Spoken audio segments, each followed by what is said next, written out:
आज घरच्या नेहमीच्या साहित्यातून खूप मस्त टेस्टी आणि चमचमीत असा नाश्ता बनवला।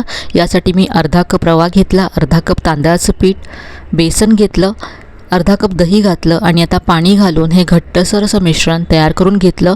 2 ते 3 मिनटं छान फेटून घेतल्यानंतर हे 10 मिनटं झाकून बाजूला ठेवलं। स्टफिंग बनवण्यासाठी 1 चमचा तेल गरम केलं, यामध्ये जिरं, कढीपत्ता, हिरवी मिरची, आलं घातलं। सगळं छान परतून घेतल्यानंतर यामध्ये कच्चा बटाटा किसून घातला, वाफवलेले मटारचे दाणे घातले, घरातलेच मसाले यामध्ये घातले, त्याबरोबरच चवीप्रमाणे मीठ घातलं। सगळं तेलावरती छान परतून घेतल्यानंतर यावरती झाकण ठेवून हे स्टफिंग मी 3 ते 4 मिनटं छान वाफवून घेतलं।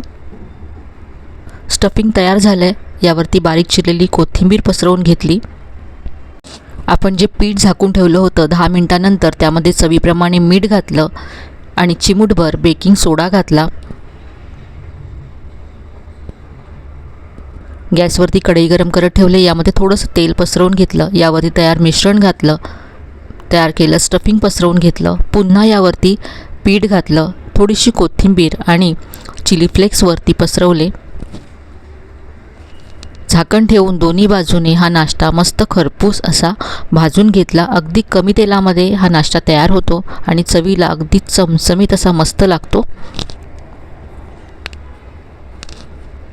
तर हा वेगळा मस्त असा नाश्ता एकदा तरी नक्की बनवून पहा। रेसिपी आवडली असेल तर व्हिडिओला लाईक करा आणि जास्तीत जास्त शेअर करा।